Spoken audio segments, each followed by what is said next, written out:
bienvenue tout le monde. Merci. C'est le première pour moi, pas pour Madame Chauveau. C'est la première pour nous deux. Alors, moi j'ai décidé de vous accueillir ici pour rencontrer Madame Chauveau et pour discuter avec elle sur son travail et sur son création, sur son livre.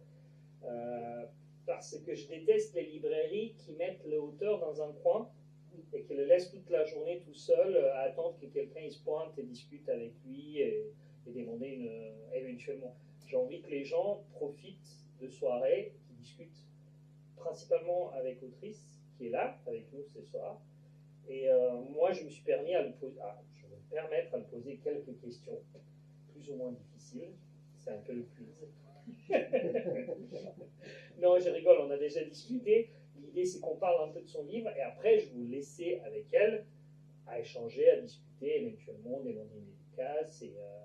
Et voilà, c'était ça l'idée de soirée. Et ici, dans cette librairie, ce sera toujours les soirées qu'on va rencontrer un auteur, ce sera toujours cette format-là.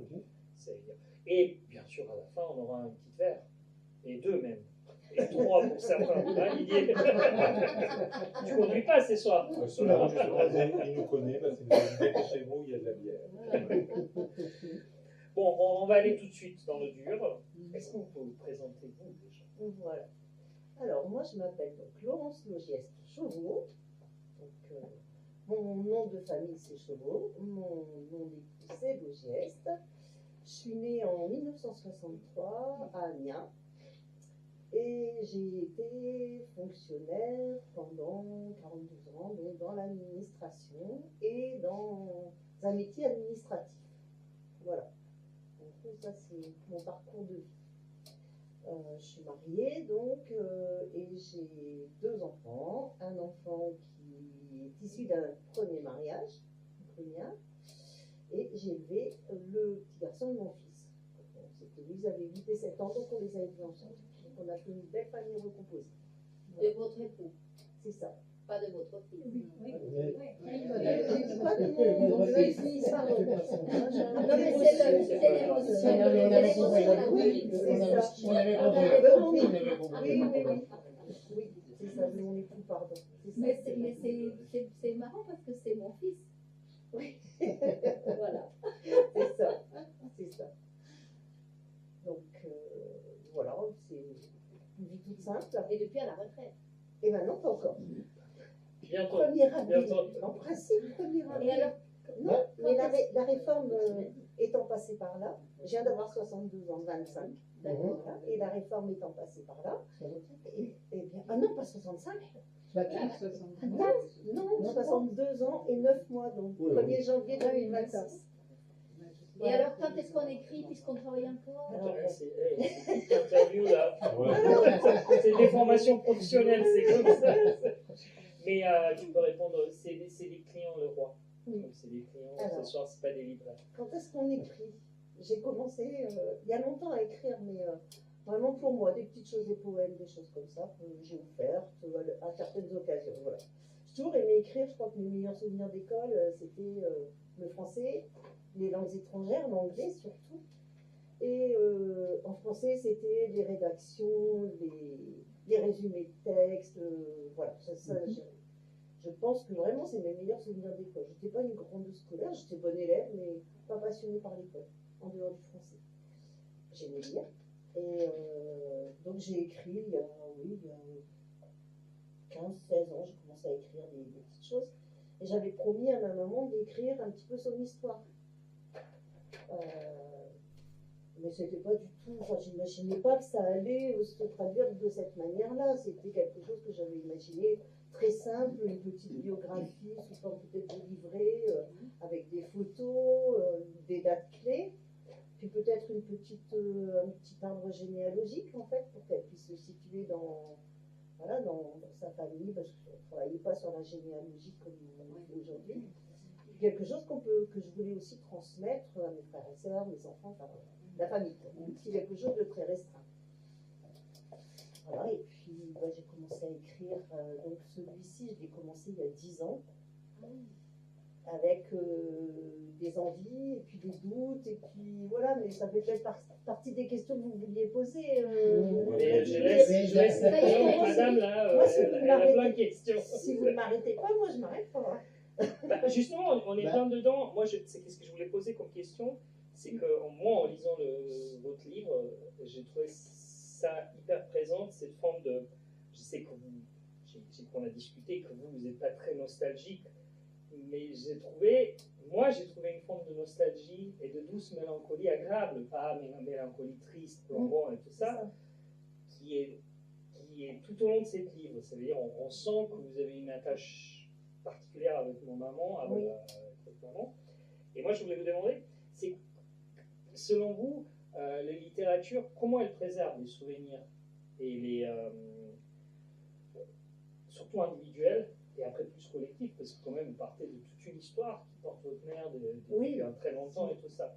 Voilà, c'est ça ma question. Comment en fait, quel rôle joue votre écriture pour préserver cette mémoire et de votre mère et plus largement du coin, de sa vie qui est liée avec quand même une histoire plus grande, avec un grand âge. Oui, c'est ça, c'est une petite histoire. En fait, j'ai conçu, voilà, plus j'écrivais, plus je trouvais que mon écriture elle s'affinait, elle était de plus en plus profonde et j'avais pas envie, je me rendais compte que j'y mettais de l'émotion aussi.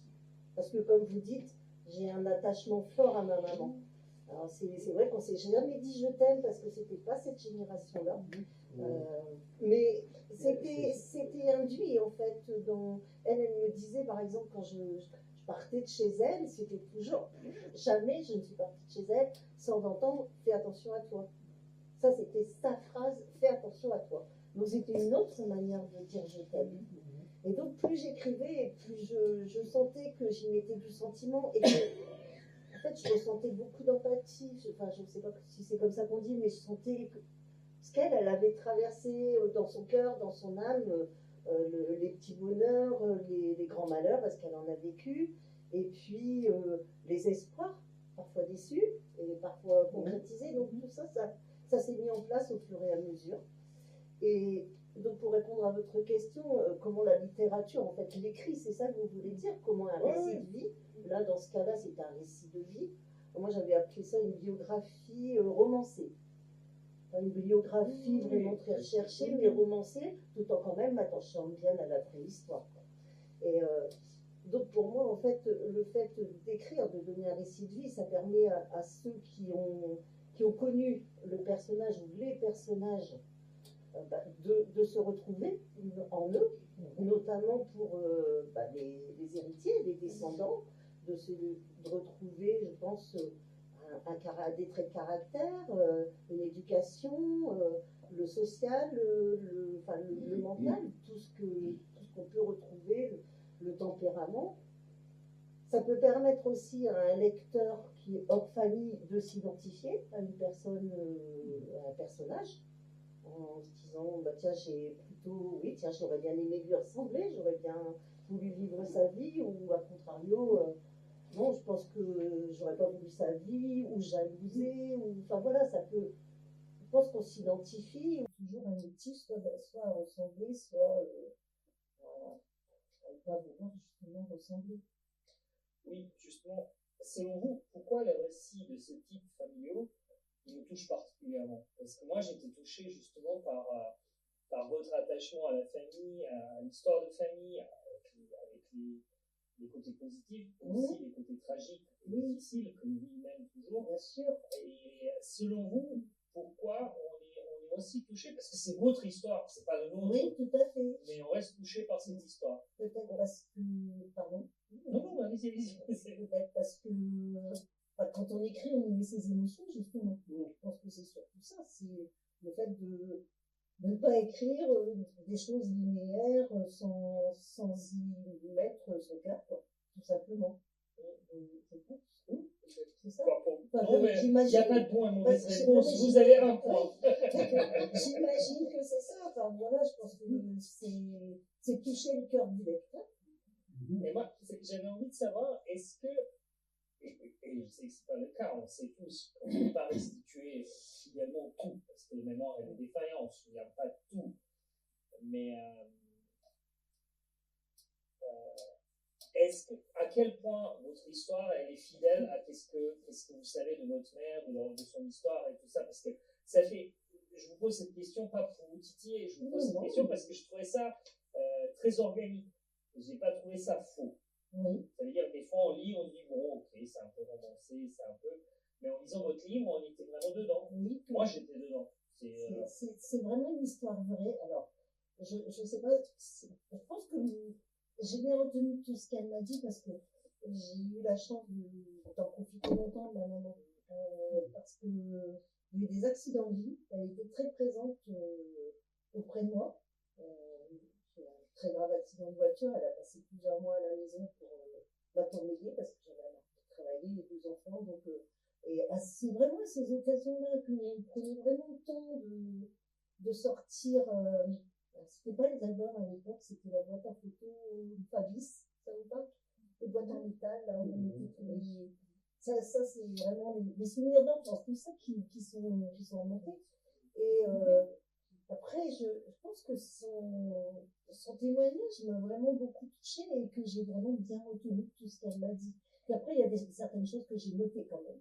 Par exemple, quand elle était en pensionnat à Reims, j'ai encore la feuille sur laquelle j'ai noté les prénoms des sœurs. Je me souviens, elle m'a dit, elle n'était pas très gentille. Par contre, elle était très gentille, quoi. Donc, il y a beaucoup de choses que j'ai notées, peu de choses que j'ai notées, mais tout le reste, c'était vraiment dans ma mémoire. Vous avez des bonnes mémoires. Oui, j'ai une bonne mémoire. Oui, j'ai effacé des souvenirs personnels douloureux, mais ceux que ma maman m'a racontés, franchement, je les ai bien gardés en tête. Puis après, j'avais les frères et sœurs aussi qui m'ont aussi reconfirmé des choses. On sent une grande famille quand même qui a une histoire bien ancrée en fait. Et ça se sent dans votre récit en fait. Moi, en le lisant, et je ne vous cache pas, je suis parti un peu avec a priori ce petit livre du coin et tout. Et j'ai été complètement conquis jusqu'aux dernières pages. Et vous avez discuté. Et j'ai bien aimé votre livre, vraiment, vraiment. Et un très beau compliment. C'est sommaire là, mais vous savez que j'ai bien apprécié votre livre. Et je voudrais poser, c'est quoi vos influences en fait? C'est quoi, pas forcément dans le famille, mais généralement, c'est quoi vos influences? Quand vous écrivez, est-ce que vous avez dans la tête peut-être un récit que vous avez déjà lu, quelque chose que vous avez vu, ou quelqu'un que vous avez entendu déjà parler? C'est quoi vos influences dans le style, dans la manière à amener l'histoire? Moi, j'aime la belle écriture. Les beaux textes, mais simples en fait. Pas tarabiscotés, tout ça. Ni dans le travail, parce que en étant fonctionnaire, il y avait des chefs parfois qui faisaient des titres, des textes, je me dis, mais non, c'est pas facile, il faut écrire que les gens comprennent, quoi. C'était, parce que ex-fonctionnaire qui peut confirmer que parfois, franchement, et alors en lecture, moi je suis assez, j'aime à peu près tout, sauf les polars, là, parce que comme qui, noir que noir, ça ne me dit rien du tout, ça. Alors là, et j'aime pas comment dire, tout ce qui est trop imaginaire, en fait. En fait, je pense, très concrète, très. Ça sent. On m'a dit une fois en concours que j'avais une forme, une très grande. Je faisais preuve d'une très grande congruité. C'est-à-dire, je ne suis pas incongrue. Et après, c'est peut-être un défaut aussi, quelque part. Si j'en ai un, c'est celui-là. Non, je plaisante. Mais c'est que, en fait, j'ai du mal à décoller d'un cadre. Vous voyez, j'ai du mal à m'évader, à m'échapper. Voilà. Comment? Terre à terre. Je suis terre à terre, oui, très rationnelle. Oui, très rationnelle. Peut-être un peu trop rationnelle. Alors, ce que j'aimais, ce que j'ai beaucoup lu quand j'étais plus jeune, c'était les Christian Simon, c'est bien écrit. C'est aussi des histoires de famille, de transmission. Moi, je crois aussi ce que tout à l'heure, vous parliez de nostalgie. Mais moi, je crois que c'est pas vrai. Enfin, la nostalgie, oui, bien sûr, j'en ai eu quand j'ai écrit. Vous imaginez bien, de toute façon, quand ma maman est partie, j'ai pas pu écrire pendant plusieurs années, quoi. En plus, j'avais le travail et tout ça. Puis, entre les doutes et le fait que je me disais, ça va me faire mal d'écrire. Et finalement, je pense que après, ça finit par me pousser à me dire s'il faut que tu écris, il faut que tu finisses ce livre. Une fois, je me suis dit, il faut que je le finisse, quoi, parce que voilà, ça s'est fait comme ça. Mais la nostalgie, en fait, c'est pas au sens où j'ai des regrets ou des choses comme ça, mais c'est plutôt dans le sens que j'ai envie de transmettre. Et moi, j'avais envie de transmettre. Les Turcs, ils ont un super nom pour le. En fait, ils appellent pas ça une nostalgie, ils appellent ça huzun. Huzun, ça veut dire une mélancolie douce. Une mélancolie qui vous fait plaisir. C'est-à-dire une forme de tristesse qui vous rend légèrement heureux. Voilà. Un peu La presque. Soledad. Ouais, Soledad, ouais, Fado. Voilà, on est vraiment dans ça dans votre écriture. C'est le vrai. Bonsoir.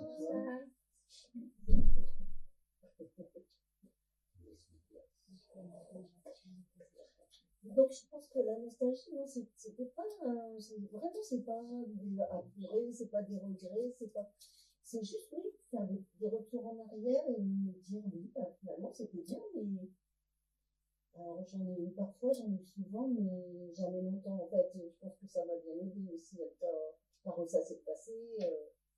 Moi, il faut que j'avance. Est-ce que votre famille a lu ce livre? Oui. Et qu'est-ce qu'ils en ont pensé? Qu'est-ce qu'ils ont dit? Que c'était très bien. Ils sont très contents. Tout le monde. Tout le monde a été content. Ouais, il n'y a pas eu. En général, il y a toujours des.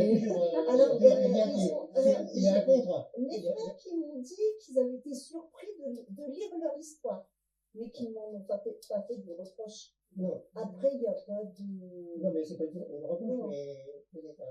C'était pas comme si, c'était comme ça. Ah non. Sur les faits, tout ça, ils m'ont dit non, mais tout est vrai, tout est.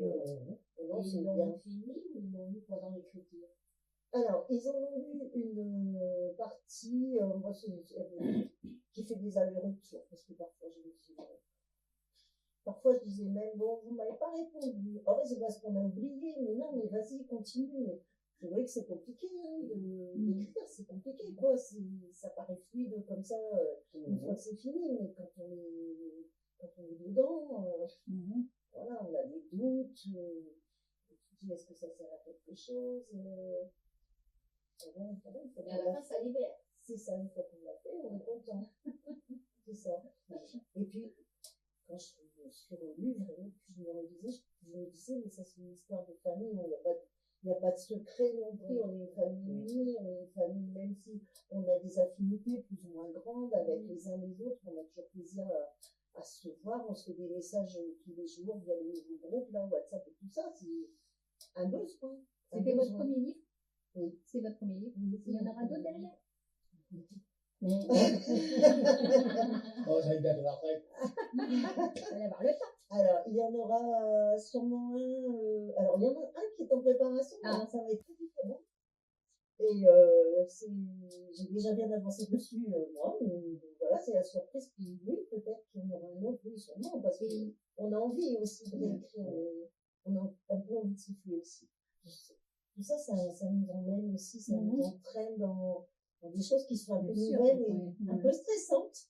Et le titre et votre livre, c'est quoi? Le titre, parce qu'en fin de compte, on ne sait pas. Tu peux lâcher nos mains. D'accord. D'accord. Et un titre que j'ai eu beaucoup de mal à trouver d'ailleurs. Au début, je pensais l'avoir trouvé, c'était pas du tout ça. Et c'est vraiment dans les dernières semaines, peut-être les 2 ou 3 dernières semaines, que je me suis dit, mais il est là ton titre. Il était évident. Mais il faudra lire pour savoir pourquoi. Moi, j'ai une question bizarre à vous poser. Si votre livre était un plat de cuisine, ça sera quoi? Un plat? Eh oui. Un plat de cuisine. Alors, un plat mijoté, ça c'est sûr. Un plat mijoté, parce que d'abord, je ne sais faire que ça, quasiment.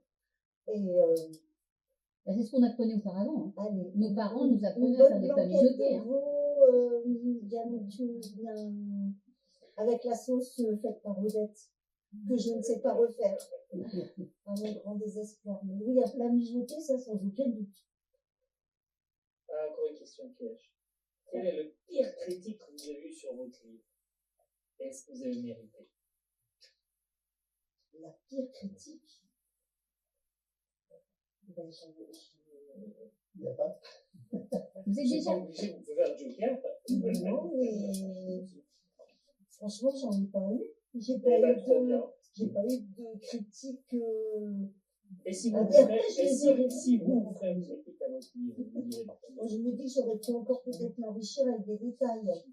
Mhm. Sauf qu'il y a un moment où on se dit, Ouais, sinon, on n'arrête pas. faut s'arrêter. On reprend, on reprend, Faut on s'arrêter. reprend. Et puis, ce qui m'a le plus angoissée, alors, c'est l'histoire de ma maman, elle est vraie. Il y a des choses, enfin voilà, quand je décris à un moment, quand elles reviennent dans leur village en 1942, après l'exode, elles ont les deux enfants de ma tante, puisque ma mère est partie en exode avec ma tante. Et je n'ai pas vécu cette scène-là, mais quand j'écrivais, je les voyais, je voyais ma mère et ma tante, deux jeunes femmes à l'époque, avec chacune un enfant dans la main d'un enfant dans la leur, quoi, et avancer vers le village sans savoir ce qu'elles allaient retrouver, si elles allaient retrouver leur mère qui, voilà, donc, elles n'avaient pas de nouvelles depuis plus de 2 ans. Enfin, moi, tout ça, quelque part, je sais pas comment dire, mais j'ai réinstallé ma mère à côté de moi, alors qu'elle était partie. C'est bizarre, mais... Non, elle Voilà. était présente. Oui, Ouais, j'avais l'impression que, voilà, elle était là, Elle est décédée il y a longtemps. en 2017. Alors, elle a lu toute une Oui, c'est ce que partie de j'allais dire. l'histoire. J'allais vous demander, est-ce qu'elle a lu Elle a Enfin, lu toute une partie de l'histoire jusqu'à la rencontre avec mon père, son mariage, tout ça, elle a lu. D'accord. Et après, j'ai entamé sa vie, c'était toujours sa vie, mais avec sa famille, ses enfants, voilà, et puis la vieillesse, enfin tout, quoi. Mais oui, pour moi, elle était là. Et en même temps, elle était là, mais c'était plus maman, c'était Odette. C'était un autre. C'est compliqué à expliquer, c'était entre la réalité et la fiction, quoi. Déjà, sans lire le livre, quand on vous entend parler, on comprend les mains sur votre livre. Oui, On comprend. On comprend ce que ça veut dire. Non, mais oui, il y a un attachement. Bah oui. Oui, c'est. Je vous dis sans dire je t'aime, voilà, voilà. Bon, en tout cas, moi, vous m'avez. Alors, c'est bizarre parce que j'étais en plein dedans avec vous dans les photos de famille, dans les souvenirs et tout ça en lisant. Et je vous remercie énormément d'avoir venu ce soir ici. Et, merci à vous surtout. Voilà. Et je laisse le public vous poser toutes les questions parce que j'étais trop. C'est peut-être moi qui étais long. Pas du tout. C'est à vous maintenant, mais n'hésitez pas, Madame le geste Chevaux, et pour vous répondre au moins jusqu'à minuit et 4 heures. Non, mais là, c'est nous distribuer, vous lisez. Après, vous poserez des questions. Voilà, je sais pas si vous avez des questions.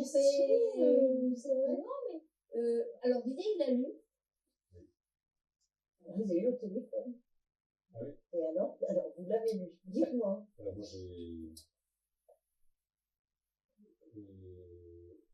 j'ai l'impression que c'est écrit pour des vieux qui vont se souvenir de tout ça. Parce que moi j'aime bien écrire. Oui, non mais la critique. Tu as dit que je suis vieux, c'est ça. Non mais c'est vrai. Parce qu'effectivement, je suis sûr que ça a un écho, parce que ceux qui ont vécu à peu près ce moment-là, ou qui ont un souvenir,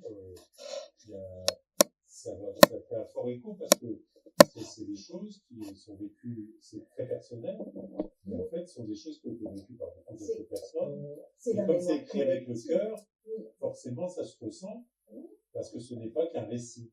Voilà, c'est ça. Ce n'est pas un roman, ce n'est pas un récit. Moi, ce qui m'intéresse, c'est comment ça peut être perçu, et ce serait bien d'avoir un appel là-dessus à faire lire par des ados, par des jeunes, de voir comment ils le perçoivent, parce que ce dont moi je m'aperçois, c'est que plus on lit ou plus on vit des choses, plus on le rattache à des choses qu'on a connues. Et donc là, c'est des récits qui peuvent avoir été racontés par des grands-parents ou des parents. Pour les jeunes d'aujourd'hui, ça fait des arrière-grands-parents parfois. Et pour eux, c'est un peu comme il y a 14-18, c'est presque les dinosaures. Enfin, donc, comment, et je suis sûr qu'en faisant lire, même un peu forcé par rapport à des jeunes, parce qu'ils vont pas courir là-dessus, je suis sûr qu'ils trouveront quelque chose. Mais ça m'intéresserait de voir comment ils peuvent le lire et après échanger là-dessus. Et ce qu'on fait par exemple ce soir, ça vaudrait le coup de mettre ça entre les mains de certains jeunes volontaires et qu'ensuite ils aient des choses à dire. Et parce que moi je prends toujours des exemples. Actuellement, on est dans des générations où nous on compare par rapport à ce qu'on a connu. Moi, mon père, il m'a toujours dit, si tu fais une chose à moitié, il vaut mieux pas la faire, il faut la faire carrément bien, sinon c'est comme si il vaut mieux pas la faire. Il faut faire quelque chose jusqu'au bout, sinon il faut pas le faire. Aujourd'hui, on est dans une ère où il faut vite, aller vite. Si c'est bâclé, c'est pas grave, mais il faut présenter un truc rapidement. Donc, et de ce fait-là, on a beaucoup d'objets qui sont mal fabriqués, mais on s'habitue. Il y a beaucoup de gens qui vont dans des supermarchés de bricole, et puis ça marche pas, c'est pas grave, j'y retourne. Et puis, mais c'est comme ça maintenant, c'est la vie comme ça. Mais c'est la vie comme ça maintenant, mais ça n'a pas toujours été comme ça. Donc, un livre comme celui-là permettrait de comparer entre ce qui s'est vécu et ce qu'on vit aujourd'hui. Parce qu'il y a matière. C'est du concret. Alors, l'idée, justement, alors moi, c'était, au départ, c'est ce que j'ai expliqué, c'était la transmission aussi dans la famille, au départ. Après, ça peut se transmettre, effectivement, à des jeunes, raconter des histoires comme ça, et c'est ce que nous disait Vladimir, c'était de voir aussi avec les CDI, les collèges, les lycées, enfin, voilà, pour, justement, effectivement, peut-être faire une rencontre en CDI. Avec la mort de dire, vous allez rencontrer l'auteur. Voilà. On vous invite à le lire, les volontaires, et puis après, qu'il y ait une rencontre. Et préparez-vous, peut-être, justement, comme on a dit tout à l'heure, il n'y a pas de critique négative. Parce que les gens ont aimé, et puis n'osent pas parfois. Parce que il y a toujours des défauts dans tout ce qu'on fait, bien sûr. Mais ça sera intéressant. Moi, j'aime bien un peu ce qui est piquant, épicé. Non, mais c'est vrai. Mettre un peu d'huile sur le feu de temps, tout ça, c'est un peu la vie aussi. Et les jeunes, eux, se permettraient des choses comme ça. Mais en fait, et puis, on pourrait être surpris, parce qu'il faudrait, au contraire, moi, je voudrais parler de national, et puis, on peut être surpris, ils vont dire qu'on a fait des tas de choses bien. Et puis, alors que moi, je voulais que les gens discutent, ils n'ont pas discuté. Non, mais c'est le débat, en fait. Voilà, c'est le débat, bien sûr. C'est logique. Il y a des gens qui voulaient poser des Moi, questions. je pense qu'ils vont lire différemment. Ils vont lire comme on va lire l'histoire de François Ier ou n'importe. Alors que je pense que nous, pour moi, personnellement, ça me donne des souvenirs que ma grand-mère me racontait. Et c'était un peu la même génération. Il y a un ressenti de vécu qu'on nous a raconté, alors que je pense que par exemple nos petits-enfants, même si on leur raconte, il y a déjà plus de temps, mais je pense qu'ils peuvent le lire comme une histoire, ce qui se passait dans ce temps-là. En fait, ça reste, je pense que tout à l'heure, on a un peu abordé la mémoire collective. C'est ça aussi. C'est la mémoire collective qui se transmet. C'est vrai que moi, quand j'étais jeune, je m'intéressais pas plus que ça à ce sujet-là. Parce que, c'est le propre de la jeunesse aussi. C'est de construire son avenir, c'est pas de revenir dans le passé. C'est ça, c'est. Après, par contre, cette mémoire collective, pour moi, il faut l'entretenir parce que, justement, avec ce qu'on vit aujourd'hui, avec le retour de certaines idées nauséabondes, enfin, c'est dangereux. Donc, cette mémoire-là, il faut qu'elle se perpétue. Je pense que c'est ça aussi la littérature. C'est quand même avoir des racines, parce que pour aller dans la vie, il faut quand même. Alors, c'est ce qu'on dit justement, effectivement, il faut avoir des racines pour grandir. C'est ce qu'on dit. Et aujourd'hui, les racines ne sont pas forcément ici, elles viennent d'ailleurs. Mais ce qu'on peut comprendre, c'est qu'on a envie d'être détaché complètement de ses racines, même quand on vient. Vous pouvez confirmer. Non, mais voilà. Votre maman est venue de loin pour l'époque. C'est ce que je dis. Et pourquoi moi je vais rechercher mes racines? Parce que en fait, j'aime bien retourner dans mes Ardennes. Je n'ai pas vécu, moi j'y allais en vacances. Donc c'était chouette. Et j'aime bien maintenant retourner voir là où elle m'a raconté tout ça. Enfin, j'ai besoin.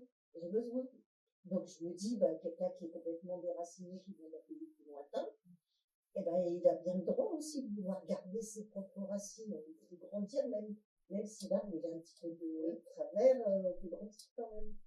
C'est, oui, Alexandre. À travers ce livre, peut-être que c'est aussi une façon pour vous de vous faire comprendre par des enfants, des petits-enfants. Oui, sans doute, sans doute. Ils comprennent mieux là ce que vous avez vécu et qui vous êtes. Exactement, oui, oui. Et je pense qu'il y a une question aussi d'héritage génétique, patrimonial et tout ça. Parce que ma maman est quelqu'un de très, elle se met très en retrait, pas du tout confiance en elle. Mais c'est son histoire aussi, c'est son vécu. Moi, je suis comme ça.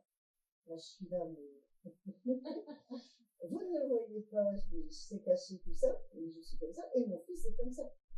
Donc là, vous voyez, on retrouve aussi, voilà, on retrouve des traits de caractère, et mon fils est très social aussi, enfin social, il a le côté social, il veut toujours aider les autres, il veut tout ça pour les autres, donc on se retrouve, c'est l'héritage. Mais justement, au niveau des gens plus jeunes que nous, est-ce que ça serait aussi attirant? Parce qu'en fin de compte, c'est beaucoup votre famille. Oui, bien sûr. Hein, est-ce que ça pourrait les attirer de connaître et puis de rester dans le cocon familial, de rester toujours avec ça dans le livre? Je ne sais pas. Voilà. Ce sont des jeunes de la famille qui l'ont lu. Ils l'ont lu, oui, forcément. ils sont à l'extérieur, non? Ils sont Tout à fait ton opinion. Ouais. Ouais, c'est ça. Alors moi, je peux peut-être donner une partie de réponse, je suis pas jeune. Moins de ça. Mais merci Didier. Tu confirmes? Mais je suis pas français de naissance. C'est-à-dire, j'ai pas d'attache avec Picardie. Alors, j'aime bien Picardie, j'adore où j'habite et tout ça. Mais je suis né dans un pays très lointain, je suis né en Balkan et tout ça. Mais j'ai trouvé votre histoire universelle. C'est-à-dire, elle m'a touché.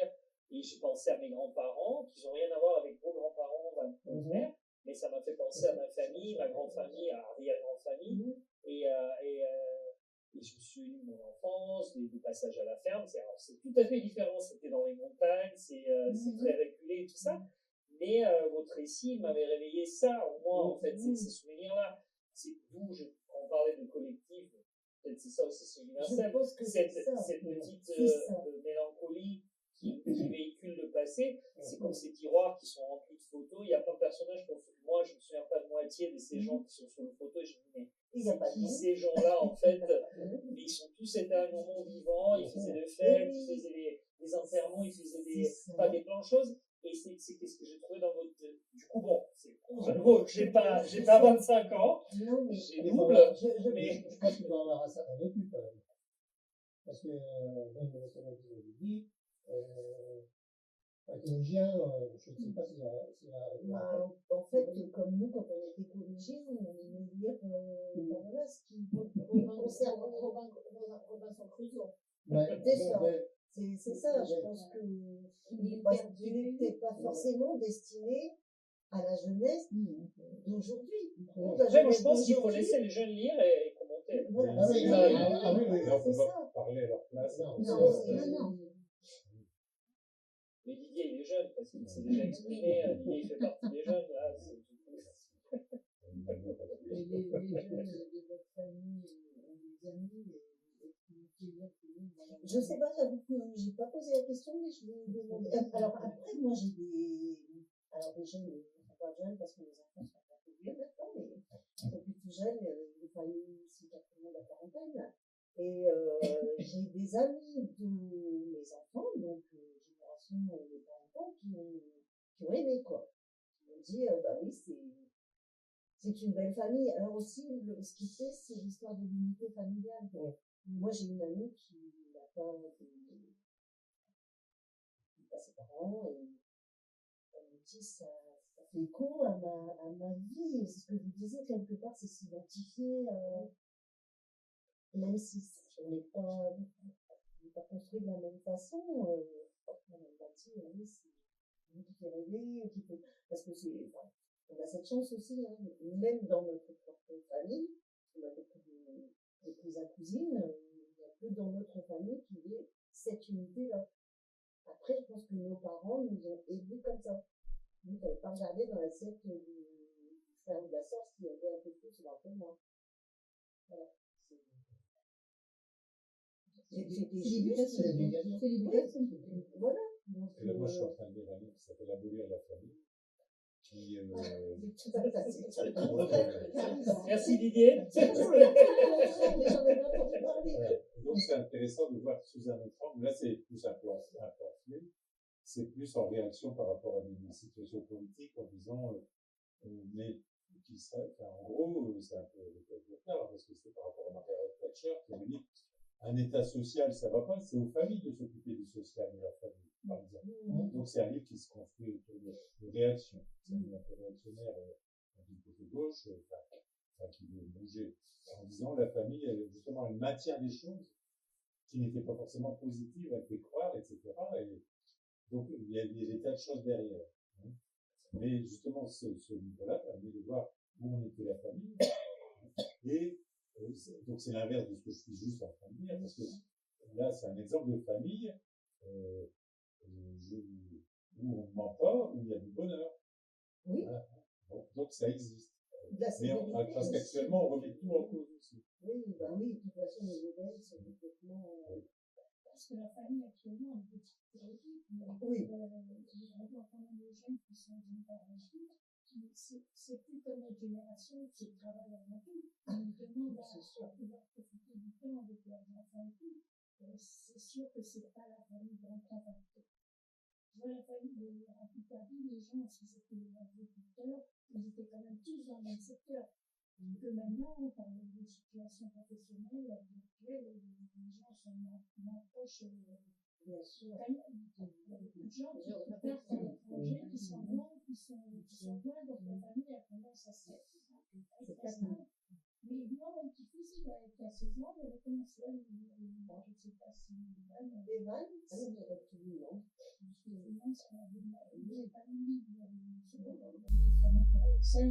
Il a commencé à lire, ça m'intéressait de lire, je ne sais pas s'il est allé jusqu'au bout, on n'en a pas parlé, mais je veux dire, et du départ, ça l'intéressait de lire, il n'a pas dit, ça ne m'intéresse pas, il fait lui-même de temps en temps des articles dans les journaux, donc c'est peut-être ça aussi. Ah oui, il aime l'écrit. Alors, il aime l'écrit, la lecture. La question, est-ce que les jeunes lisent? C'est vous qui l'avez conseillé pour le mettre en compte à lire ou c'est de lui-même? Il l'a vu sur la table, il s'est dit bien, je vais lire. Non, c'est parce que moi je lisais, puis on avait discuté, puis il connaît Laurence. Oui, d'accord, vous connaissez, d'accord, vous connaissez. Oui, il n'a pas pris le livre par hasard. Après, moi, j'ai eu des clients qui sont achetés, qui sont pas tout jeunes, mais qui sont beaucoup plus jeunes que la plupart de nous. Sauf une jeune demoiselle. Mais il y a des gens, suivant les gens entre 30, on peut dire, 25, 30, 35, qui ont acheté. Il y a des clients qui ont acheté. Ils sont pas venus avant de parler, mais ils ont acheté. Tu perds un recette, ça va. Non, mais en fait, moi, j'ai fait un texte un peu en parlant de votre livre, et il y a des gens qui sont venus. C'est pas forcément que des gens, on peut dire, de certaines générations qui sont venus chercher des livres, parce qu'il y a aussi des gens de tout âge qui sont pas tout jeunes, parce que c'est vrai que c'est des sujets qui ne passionnent pas les jeunes, mais il y avait des plus jeunes gens qui sont venus chercher. Est-ce qu'il y a beaucoup qui l'ont lu? Qu'est-ce que vous en pensez? Moi, je suis la sœur. Vous n'êtes pas tout à fait objective. Non, mais je vais dire, vous voyez, on dit l'esprit de famille, il avait mis un message là, en rappelant qu'on pouvait venir ici. Et qu'elle aimerait bien qu'on soit là, enfin, quelques visages familiers, parce que lui, elle avait du stress quand même. C'est normal. Et madame, vous l'avez aussi. Et alors moi, j'ai un avis très très particulier parce que je ne suis déjà pas une bonne lectrice, je n'aime pas lire. ouais. Je l'ai lu parce que c'est ma copine. Ah, bon. Et Elle vous a obligé, elle vous a payé. Moi aussi, Même j'avais pas. un lien très profond avec ma maman, qui est à peu près du même âge, qu'on a perdu quasiment en même temps. Et ça m'a trop plongé dans de mauvais souvenirs. Parce que ma mère me parlait de la guerre. Et Elle a trop souffert pendant la guerre parce qu'elles étaient dans une ferme et elle avait été envahie par les Allemands qui l'avaient envoyée dormir à l'étable pour prendre son lit, etc. Donc ça m'a trop plongée dans cette histoire douloureuse en fait. Et après, moi, j'ai pas eu vraiment de vie de famille parce qu'en plus, j'ai perdu mon père, j'avais 12 ans. Donc, ça m'a retourné. Oui, ça m'a pas aidé. Et moi, je suis plus pour des livres un peu plus scientifiques. Mais vous êtes allé jusqu'au bout quand même. Ah oui, j'ai lu tout. Moi, je l'ai lu alors que ses parents n'ont pas du tout le même vécu. Mais bon, ça m'intéressait, ça me rappelait des moments, ce que ma grand-mère disait quand elle était jeune, alors que moi, je parle surtout de mes grands-parents. Ils n'ont pas du tout eu la même vie. Moi, ils ont pas, moi, mes grands-parents que j'ai connus étaient belges, et voilà. Ils n'ont pas fait l'exode. Ils sont venus dans la famille dans la Marne, où ça s'est pas forcément bien passé. Ils ont un autre regard sur la famille, etc. En plus de ça, mon père était fils unique, militaire, donc qui bougeait. Ma mère ne fréquentait pas sa famille, donc c'est vrai qu'on n'a pas. C'est pas du tout le même repère. Mon histoire, ça sera pas du tout pareil, mais c'était très. J'ai ça. Mais ça vous a quand même. Oui, ça m'a rappelé des souvenirs que ma grand-mère racontait, des souvenirs qu'une voisine raconte aussi, qui est aussi partie quand elle était jeune, pendant la guerre, il y avait une dizaine d'années, donc c'est vrai que ça fait écho à ce que certaines personnes ont dit. C'est toujours intéressant de ne pas laisser disparaître ça. J'ai pas le courage de Laurence parce que j'avais toujours dit aussi que je rencontrais la vie de mon grand-père qui est exceptionnel, qui a fait la guerre des 14, qui a eu en tant que belge toute sa famille qui a été fusillée par les Allemands en guerre des 14, qui est toujours envoyée en Belgique. Donc c'est un vécu différent, quoi. Et je lui ai déjà dit, que je tirais sa vie, il n'est pas fait, alors qu'il a eu une vie extraordinaire. Donc un jour je le ferai, j'en sais rien. C'est un franc Dieu. Et c'est ces souvenirs-là, c'est votre maman qui vous les a racontés. Oui. Elle a voulu raconter. Ma maman, en fait, ça s'est fait tout naturellement, ce que je vous disais, elle venait souvent, donc quand on est accidenté, on peut pas faire grand chose, donc bah voilà, on se mettait sur la table, on sortait les photos, on disait tiens, ça c'est tel endroit, et puis au fur et à mesure, ça s'est fait très naturellement. Parce que moi je sais il y a beaucoup de gens qui ne racontaient pas. Moi j'ai ma maman qui ne voulait plus entendre parler de la guerre, de ce qui s'était passé à l'Exode et tout. Elle voulait pas qu'on en parle. On n'en parlait pas à la maison. On n'avait pas le droit. Parler de Picard, on n'avait pas le droit. Parler de la guerre, on n'avait pas le droit. Rien. Après, elle me disait, bah, c'était comme ça, quoi. Elle était aussi très terre à terre, elle a vécu ça, quoi. Et moi, c'est vrai que je me dis, mais tout ce qu'ils ont vécu, quoi.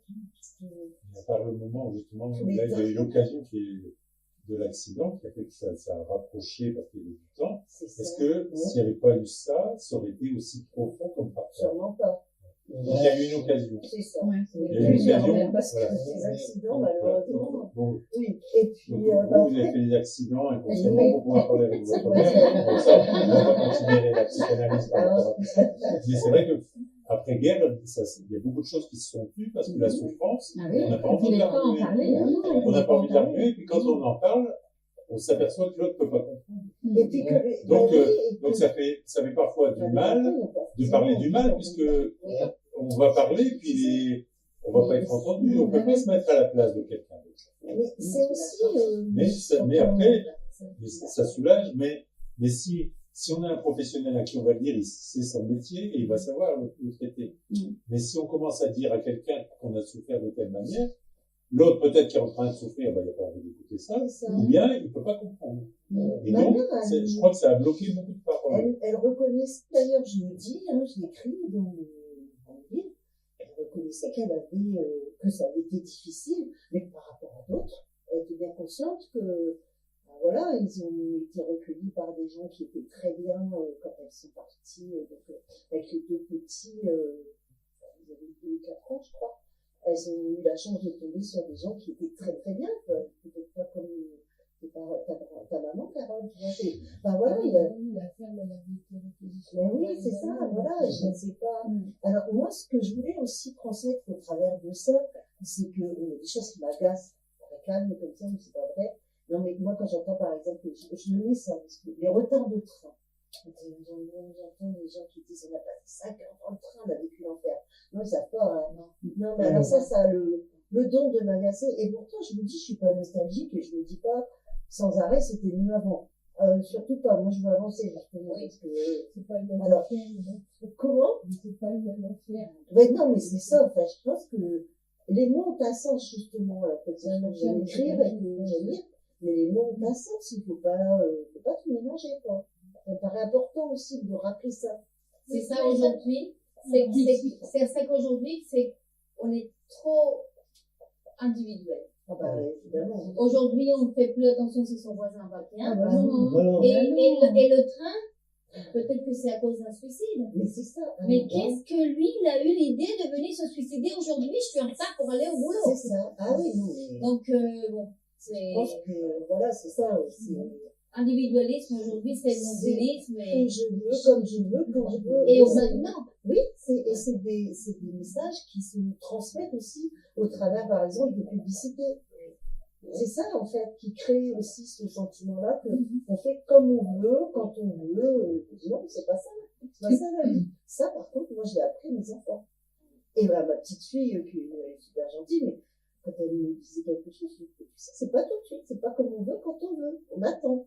On sait pas si il faut le désirer. Voilà, voilà, c'est ça. Ça va attendre. Alors, est-ce que ça veut dire qu'on a eu de la chance de souffrir? On n'a pas eu la chance de souffrir, mais il faut être conscient de ça.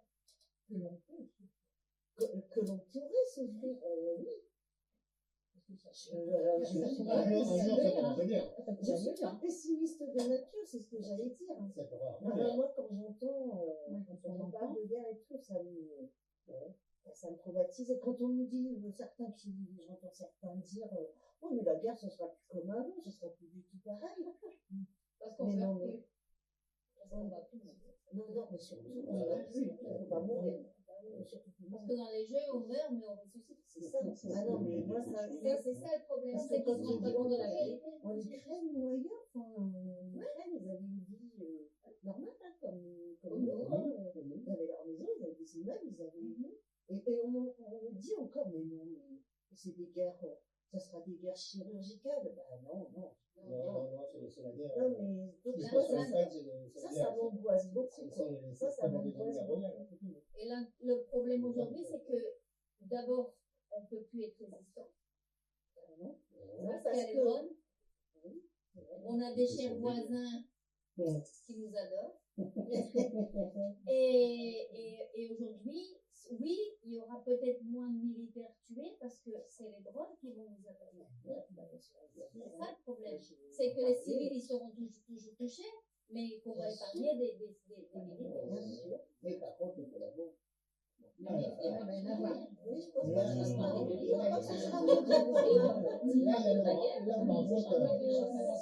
Je propose qu'on continue ces discussions autour d'un petit apéro. Vous avez une question Il y a à poser? Il y a une dame qui avait une question à poser, puis après. Bien sûr. Est-ce que ta position dans la fratrie, tu crois que ça a une influence avec les rapports que tu as eu avec ta maman? Est-ce que tu as des enfants, des frères et sœurs plus âgés? Ah oui. Est-ce qu'ils avaient les mêmes rapports? J'avais 15 ans d'écart avec ma sœur aînée, donc. Ah oui. Je suis la petite dernière. 15 ans d'écart avec. Alors oui, je pense que ça. Bien sûr, j'ai été la petite dernière quand même, il faut le dire. Et en plus, c'est vrai que j'ai eu des malheurs. Enfin, moi, je dis aussi, j'ai eu des malheurs, mais je suis là, je suis debout, je tout m'éclate. Et j'ai eu la chance, voilà. Je ne dis pas que c'est bien d'avoir souffert, mais j'ai eu la chance surtout de m'en sortir, quoi. C'est ça. Et du coup, oui, ça m'a rapprochée parce que ça m'a donné du temps avec elle. Après, elle voulait passer ses vacances à la maison parce qu'on a une longère. Une longère, c'est un corps de ferme. Et nous, on a installé une belle godin dans la cheminée qui était là, qui n'a pas été enlevée. On a acheté une belle godin et du coup, alors la cuisinière, tout ça, c'était. Enfin, ça nous a beaucoup rapprochés, quoi, forcément. Mais je vous dis, au départ, moi, c'était garder ça pour moi, quoi. C'était... Après, je me suis dit, pourquoi pas? C'est venu de vous-même, ça, ou quelqu'un vous l'a proposé? Ah non, c'est moi. C'est vous qui avez décidé D'abord, je me suis dit, après tout, tiens, pourquoi pas? On va essayer. Après, j'ai pas l'intention d'avoir Oui. c'est pas du tout ça. Il y a longtemps qu'il est sorti. Il est sorti en septembre. C'est juste aussi quelque part une reconnaissance de ce que j'ai fait, du travail que j'ai fait, parce que je ne suis pas littéraire. J'ai pas fait d'études. J'ai pas fait d'études littéraires. Donc c'est vrai que quelque part, j'ai toujours un peu le sentiment d'illégitimité. Enfin, un peu moins maintenant, mais de me dire, ça m'a beaucoup traversé, ça, le doute. Mais comme Xavier, ok, c'est pareil. Forcément, on est pas. Il y a des codes pour écrire. Est-ce qu'il y a des codes pour écrire? Justement, comme vous dites, est-ce qu'il y a des façons de faire? J'en sais rien. Moi, j'ai même pas fait de plan. Il y a des... Moi, je suis partie d'un événement en 2013, donc vous voyez, ça fait même un peu plus de 10 ans, d'un événement décrit ici, et j'ai senti toute l'émotion de ma maman. C'est ça qui m'a... Voilà, ça c'était vraiment l'événement déclencheur. Voilà, Il y a des écoles d'écriture en sorcelage. Oh, Mais après, on retrouve les mêmes plans partout. Donc là, c'est pas le cas. Non. Et moi, en fait, j'ai pas fait des choses linéaires, j'ai fait des allers-retours aussi entre le passé et le présent. C'est moins ennuyeux, c'est... Enfin, voilà, j'avais cette idée-là, mais c'est venu un peu tout seul. Je sais pas comment expliquer, moi. Et vous avez fait des chapitres? Vous avez fait comment? Oui, j'ai fait des chapitres, avec des titres. Mais les titres, je les avais déjà aussi.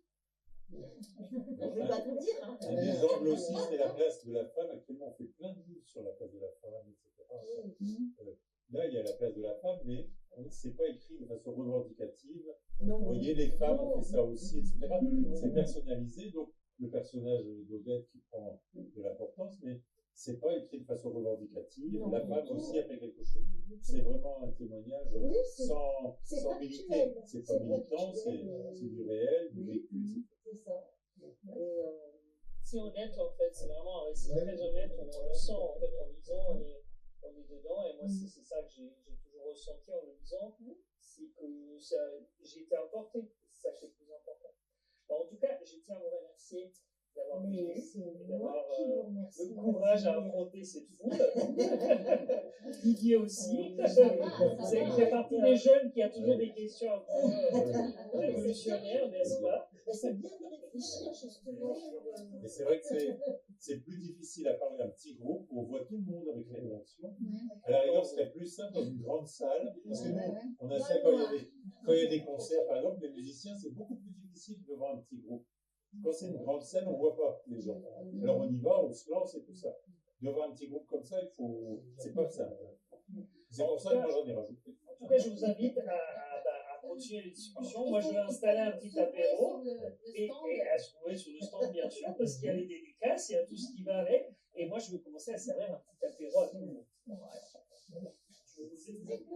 À l'inverse, moi j'ai eu des personnes, une dame, j'avais fait une lecture de certains extraits à la clinique du Val-d'Aquin, là où j'étais hospitalisée pendant 4 mois l'année dernière. Et il y a une dame qui m'a dit, moi j'ai beaucoup aimé votre histoire, alors que sa maman avait vécu des choses très différentes. Sa maman, c'était la chef de famille. Ah oui, c'était, alors son père, je crois que c'était une famille d'agriculteurs, mais alors le père, quand il rentrait, il enlevait ses bottes, il s'asseyait à la table, il repartait, hein, il n'avait pas intérêt à bouger une oreille, parce que, vous voyez, c'était des récits très différents, une histoire différente. Et que, permettez-moi, mais il y a eu, vous parlez de votre papa, vous parlez de quelque chose, d'ailleurs? Bien sûr. Oui, parce qu'on entend parler d'Odette, mais non, mais à côté de ça. Odette ne va pas sans nouvelles et sans ses enfants, bien sûr. Ah oui, bien sûr. Elle ne va pas tout dire, il faut le lire. C'est ça. C'est une question que je voulais poser, parce que j'entends parler d'Odette, mais à côté de ça. Oui, parce que c'est Odette, le personnage principal, c'est quand même. Moi, je vais à travers elle, forcément. Ma mère, je les dois connaître, parce que j'ai parlé avec toi, parce que c'est Martina, et ça fait partie J'étais encore jeune, donc j'ai parlé des mêmes rapports avec ma maman, quoi. C'est pas pareil. J'aimais beaucoup, mais Alors, ce qui est très très bien, c'est cette histoire de famille. Il y aura tous les descendants qui vont avoir. c'est ça. Les enfants, les petits-enfants, C'est ça. les petits-enfants. Dans la famille, on est vraiment remercié de l'avoir écrit parce que c'est des repères. C'est des repères sociaux, c'est des repères. Enfin, voilà, on connaît nos racines. On sait dans quoi on est plongé et on sait aussi que, en fait, nos parents ils nous ont toujours portés pour évoluer. Voilà, mon père n'était pas féministe parce qu'à l'époque on ne parlait pas. Mais enfin voilà, il a été un papa attentif, exigeant, très exigeant. Je n'allais pas dire oui. Ma soeur me rappelait, elle l'a lu, elle disait, je vais te dire, et tu sais, ma première sœur, elle est partie au lycée, mon père a dit, si elle fait une bêtise, parce que voilà, il lâche plus son analyse. Forcément, il a dit, si elle fait une bêtise, toutes les filles iront en mention. Ma soeur, celle qui était après, m'a dit, je te comprends que j'ai des découvertes pour faire pas de bêtises. C'est important.